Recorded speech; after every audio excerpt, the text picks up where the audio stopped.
Well, my name is Ras Judah Adunbi. I am I've been retired from local government for a few years now. I won some of my professional responsibility back then in my professional capacity as responsible for sports within North and Central Bristol. Over the years, I've been involved into creating not only creating, but being associated with certain groups. I was even a legacy commissioner for Bristol City Council, addressing the shortfalls in the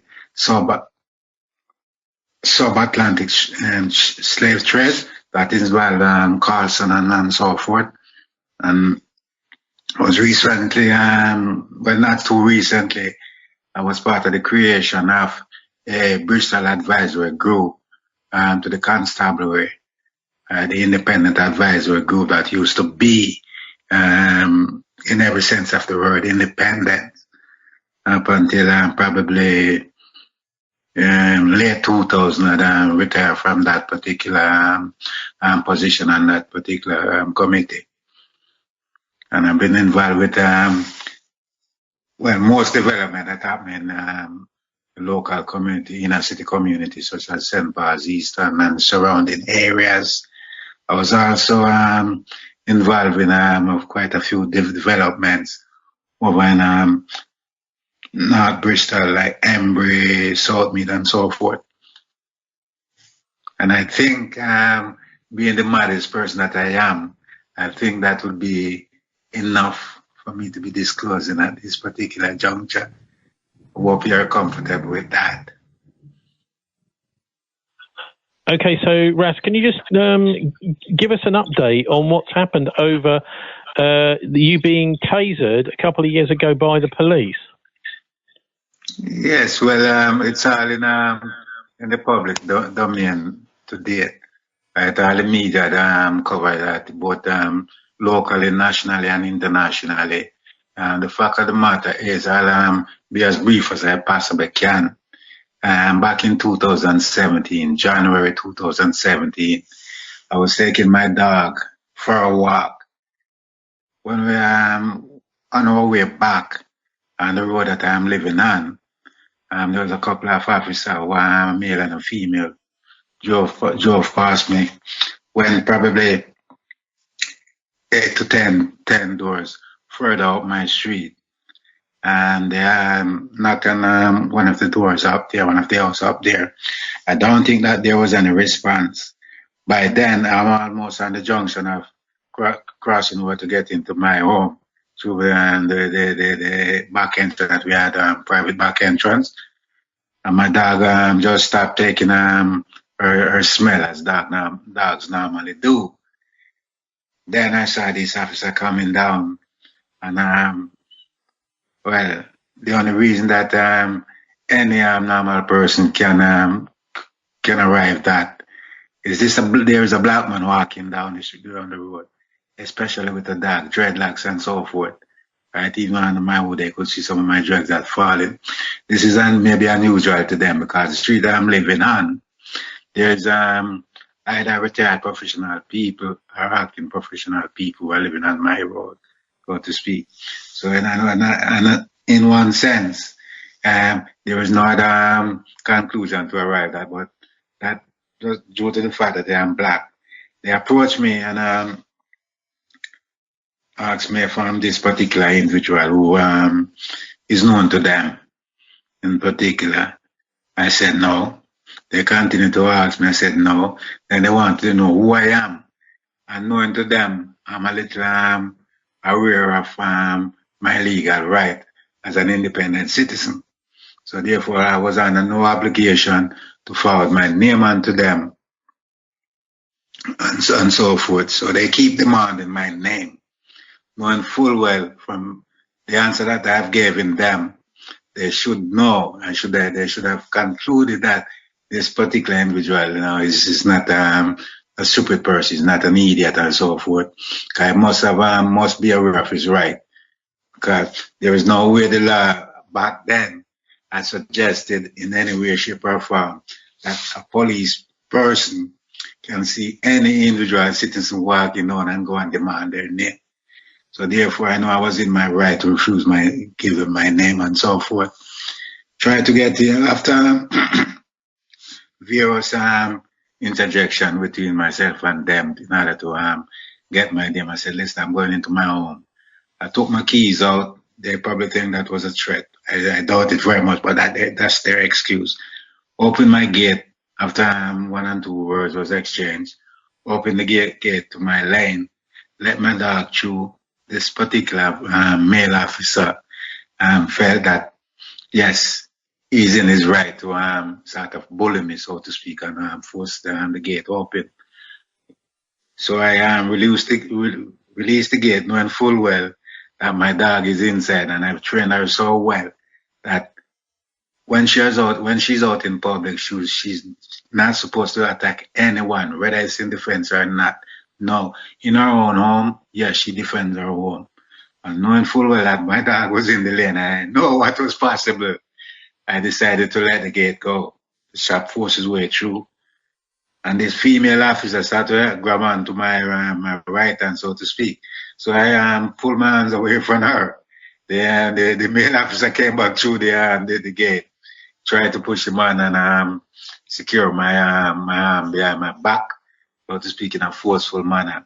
Now, what the general public are not aware of, not even you as an interviewer yourself, that previous to that, I think it was 2008, 2009, I think.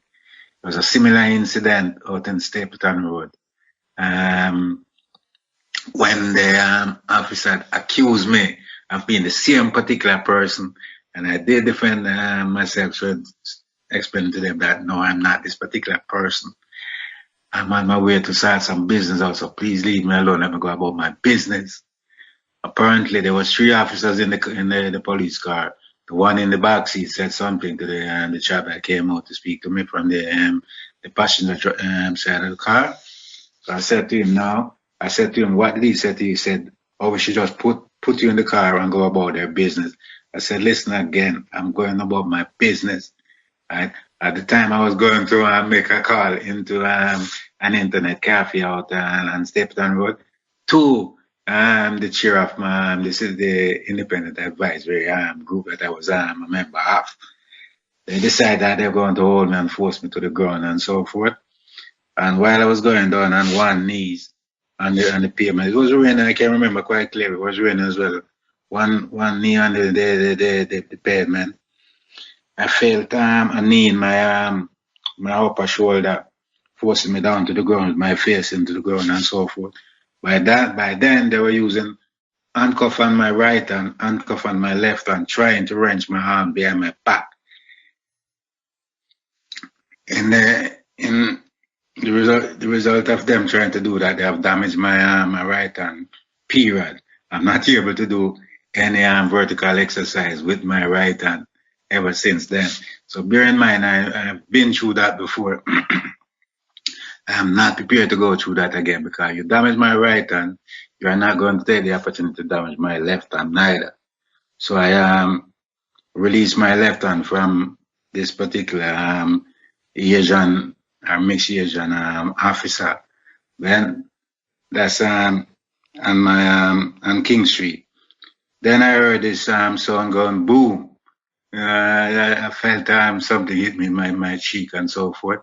Because bear in mind, as I explained to you even previously, they have damaged my right shoulder. It's partially disabled.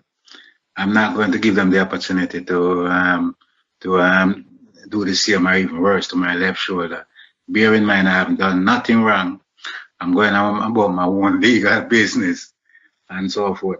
So I felt this thing and I fell to the ground and I felt that my head was, yes, the sound again come into my head and the feeling that I had in my head is like my head was frying, like when you put something in a pan of hot oil and so forth, are similar to what those of us were fortunate enough to witness some of them on television and so forth. People going to the electric chair and so forth. And that was the gist of the situation. fell on the ground and so forth. And one or two people came along and said what was going on. People recognized me, knowing that I am, yes, innocent. I'm an innocent resident living on my road, going into my home. Then they made a demand that they took me to the hospital and so forth.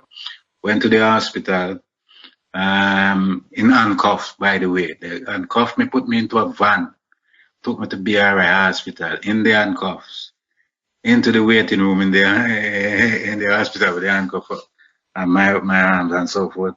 And people passing by and looking at me and saying, oh, probably concluding to themselves, oh, what sort of horrible criminal this particular individual is. It was very embarrassing. Anyway, they pulled they asked me if, I don't know whether it was a doctor or a nurse or whatever, asked me if I want an anesthetic to kill the pain and so forth so they can remove the taser. I said to them, no, just pull the thing out and so forth. They pulled it out, took me to Patriot police station in handcuff as well. And from there they had put me into a cell and so forth, kept me there for a number of hours, then let me out, charged me and let me out. I have to make my own journey all the way back from Patriot, come back to Eastern, Upper Eastern.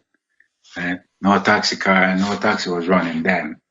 Like I did ask them, oh, I'm going to get home. They said to me, no, you got to make your own way home. Knowing full well, yes, it's an area that I know well. So I'd, rather than walk on the main road, come get into my home, I took some side street and get home. I was not prepared for them to come out the station once they realized that they have created a major blunder to come back and find me on the main street and then come and attack me again. And then went to court and so forth. It's a very long story. I'm not too sure if you are prepared to have the time to listen to this, but it's a long story. And I've suffered various defects as a result of the taser, but those are sacrifices I am happy to pay because I've got my life back. I know I should have died on that particular morning outside my home, right? Because if you're gonna taser someone in their head, because your face is part of your head, you're gonna taser them inside their head over 50,000 electricity voltage, then you're expected to die, so to speak. So the effect that I have received are the sacrifice I had to make in terms of my mobility and such. Yeah, something I am thankful to God that I still have my life. Within months, I've suffered a mini stroke. Not too long after that, I realized that I was losing sight in my right eye. The taser hit me in the right side of my cheek.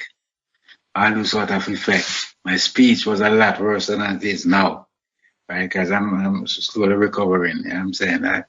So these are the effects of the constabulary. But strangely enough, if we go back to 2009, the chief constable in Bristol then was a chap by the name of Colin Port. Colin Port I had a lot of respect for as a police officer because once he had took over the responsibility of chief constable, he had contacted me at my office in Carlston House to meet up with myself. So I met up with Colin. Colin had mentioned to me that there's a concern coming from his perspective that a city of Bristol, which is so small, which is Afro-Caribbean community, so close-knitted, and the constabulary, why this distrust and people are out lagged with each other. Right? And for a policeman to say that to me, that is saying a hell of a lot. That demonstrates to me that he wanted to make changes. But unfortunately, he had the time had expired before he could have implement proper changes. It is it's a bit of a disappointment to know full well that you know, of all the stuff that I've been through by the hands of the constabulary, and to make such sacrifice in the interest of my community, to have a better life and relationship and so forth. It was disappointing to know that they have not been learning. No, the constabulary has not been learning one bit. All they're doing is playing lip service. So that's basically with regards to the situation outside my home in January 2017 with regards to them taser me and so forth. Right?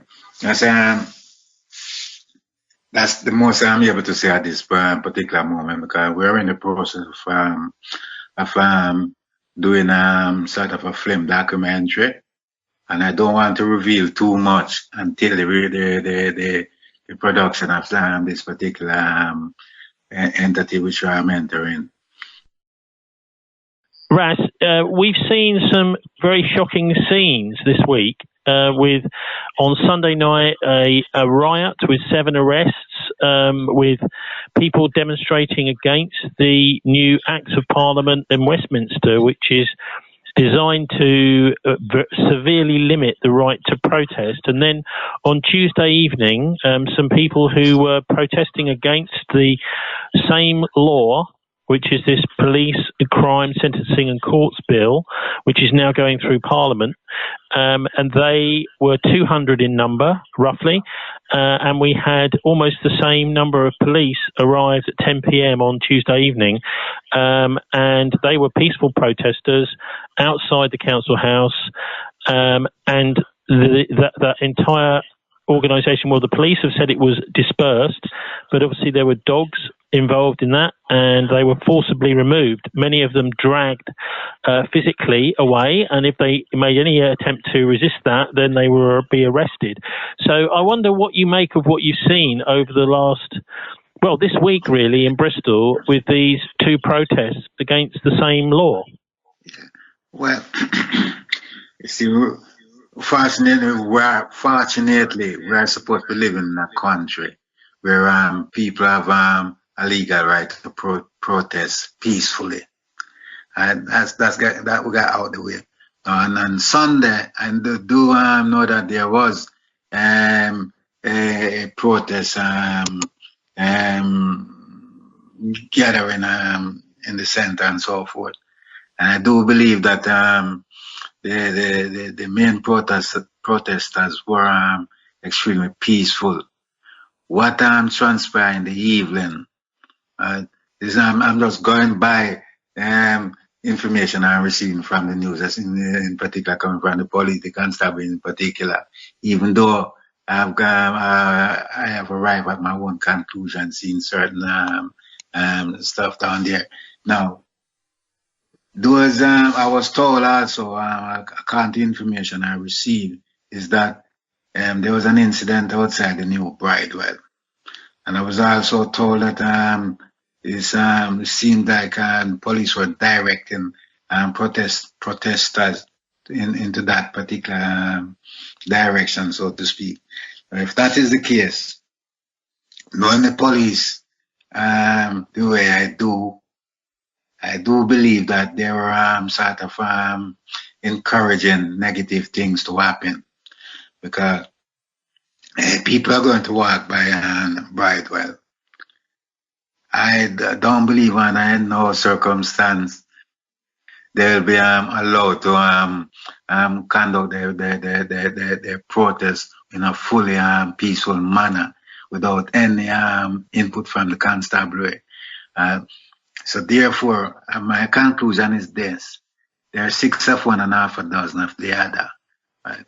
I do believe that people just not going to go just wantonly and burning police car and smashing up police building. We're living in a city right now where are in a country, so to speak, where the roads seems to be leading down a police state. Coming from the Home Secretary statement, so I'll come back to her shortly. But as we do know that we're living in a relatively police state, we have got so many cameras around our city and so forth, in particular, especially within the black community, so to speak. But I do know that camera is all around the city. Now, people are not that stupid to just going out and causing these sort of problems, knowing full well if they are at fault, they will be caught.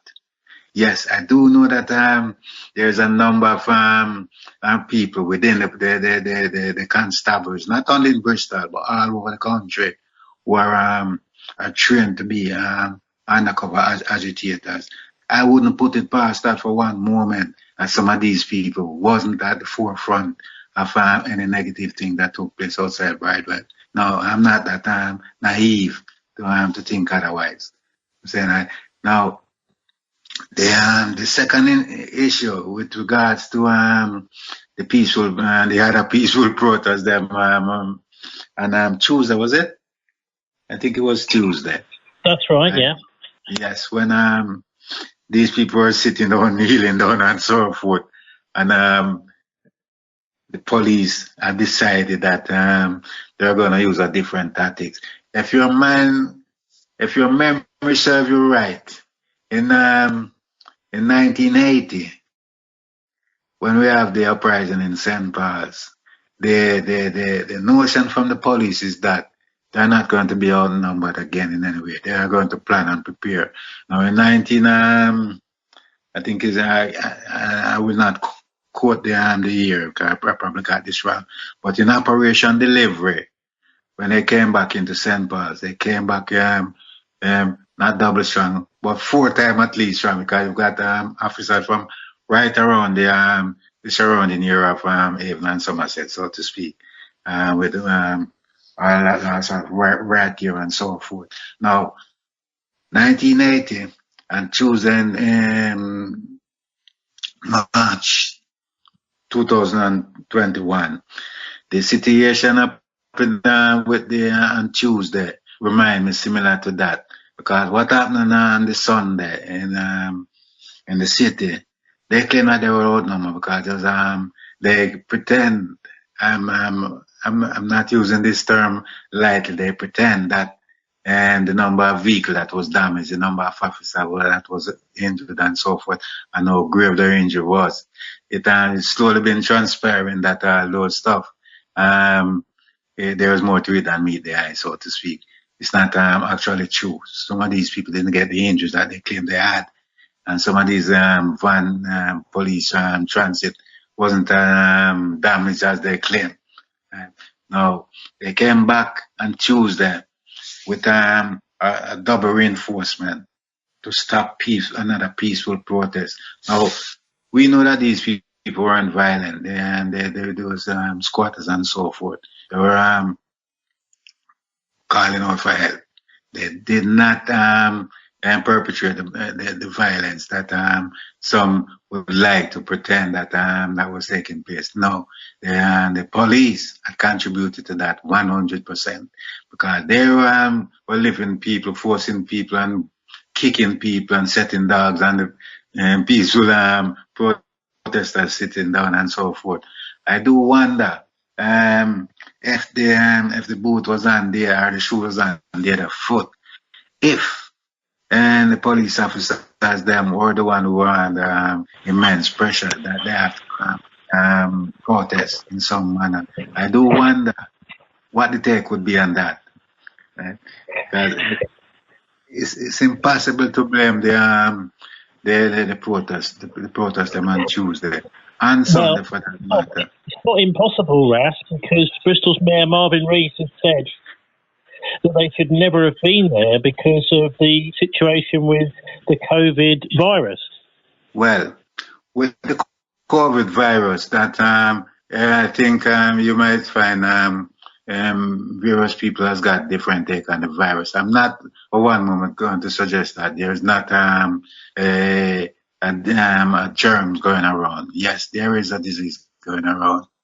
However, yes, people need to be mindful of contracting it and spreading it as well, because I'm conscious of that. You won't find me at these places. No, you will not. But to think about the whole situation and people using the COVID to suggest this and that. I remember back in early 2000, I think, when this virus they claim was claiming a hell of a lot of people and so forth. And there's a question that needs to be answered. If, for example, so many people have been dying for one, I'm just raising another argument, don't get me wrong. If there are so many people, 100 and so forth thousand of people have been dying, how comes our cemeteries and so forth and been overcrowded? How come we are not seeing a hell of a lot of people attending their funeral? The fear is, or the concern is from me personally. I do believe that people who are dying, is that those who are dying by the old age or other ailment are all been put into the same barrel to suggest that it's COVID. Now, for the mayor to come out and say COVID protection and so forth, that's why he's against that. I find this a little strange, because there's one stage in 2020 when he was calling for it to have independent control of their city to address the COVID situation. That's before we went into the second lockdown, the longest, second lockdown. Now, can you imagine if you had such responsibility, the negative impact that would have had on our community, right? And the situation is throughout the second outbreak, I've seen all the press release that been coming forward. It's not coming from the mayor. It's coming from the chief medical officer in Bristol, and that's how you stop and wonder. Now, you are the mayor of this city. You are the one supposed to come in up front, and if not up front by yourself, with the health director. So whatever term that people need to describe this particular individual is a female person coming out. You'll be sharing the responsibility with her. So if you're thinking about COVID that seriously, you'd have done something about it. But what even struck me even more is you see, I am very disappointed with the response from the mayor, because quite recently I saw him on the television suggesting that he's got total confidence in the constabulary. He was referred to the chief counsel by first name. That means they are friends. Are suggesting that they are friends. Andy Marsh, saying Andy, he's got total confidence in him, right, to address all these matters. Now, that sent a signal out to most people in our city. And I said, I am very disappointed to have to come publicly and speak about the mayor and the way in which he's conducting his responsibility. Yes, because I'm one of them who had supported him initially to become the mayor. But over the past year or so, I'm getting more and more disappointed, because you are not able to make a public statement from someone like myself, Judah, who was tasered, who was almost murdered by him and someone said constabulary. Right? You are not happy to make a public statement about him back then. However, in 2021, you are happy to come out and make public statement to suggest that you have total confidence within the constabulary. The constable who are breaking the rules every day within the let me rephrase. You are have public confidence with the constabulary who every day are coming out and conducting illegal activity, in particular to the Afro-Caribbean community. Now that is saying a hell of a lot. Now I said in particular the Afro-Caribbean community, because I do know for a fact that some of these things do take place in less affluent white community as well, because I've worked with them and I've seen the underwork of the constabulary, so to speak. So I'm much more disappointed with Marvin, to be actual actual fact, yes. He may see to look on this the way he see fit, but you need to take some time out and examine the way in which he's delivering his responsibility. Yeah, I mean, you've made a comparison with the situation in the 1980s with the police coming into St Paul's. It's almost as if we're in a situation where Marvin, if he was a mayor, would have been patting the chief constable on the back then. Well, from the evidence today that he himself was pushing out, you will be find it difficult to arrive at any other conclusion. If anyone wants to follow your work, is there anywhere to find your organisation or your campaign? Yes, at the moment, I think we have almost complete the film project that we're doing, and we should be having a couple of screening for the local. We're going to have one in Easton and one possibly at the Cube, which we're going to invite people who are showing interest in my situation back then. Also, the crowdfunders and some media representatives as well. And the main screening, we're in the process of negotiation somewhere like the Watershed, which we're going to invite people such as Marvin Rees and the Chief Counsel, all these sort of stakeholders in the city to come and participate, so to speak. We're going to have a Q&A. But in the meantime, I will keep you up to speed as to when this screen is going to take place. That's what I suppose there is another, just a final question really to ask you, Ras, and that is, do you think there is anything going on in the city which is a really genuinely independent group which can advise the police from a standpoint which is not part of the establishment about the way to do policing in the city to encourage, good relations around the city? You see, the unfortunate thing is, when we had created the Independent Advisory Group, it's people such as myself, the director of the Race Equality Unit, Breck, and the director of Service Support Against Racism and so forth, with a particular commander from Bristol and one and two other people. One used to be a welfare officer and so forth. But unfortunately, the thing is, with us, we're actually independent. Yes, we are friends of the police, yes, but critical friends. When they do something wrong, they need to be called out for it. When they do something wrong, yeah, you praise them too. But unfortunately, over the years, which led me to back away from that particular group, people had left, leave, or retire, and so forth. Then it started to slowly become a police group. They claim it's independent, but it's not. It's more police than anything else. Police have unpicked people to be on such a group. If police are unpicking you to be on such group, then therefore you have lost your independence. Because you're going to be, if you're not paid in somewhere or the other, but you are not going to be independent. It's just like people who are claiming that they are independent, what they call them again? Independent chair for the David Lammy group when you have been paid by the constabulary. How can that be? How can you be independent and so forth? Right? Pretty Patel or Home Secretary, people are not looking to her closely enough. Pretty Patel from South Asia to Uganda to Britain, her family.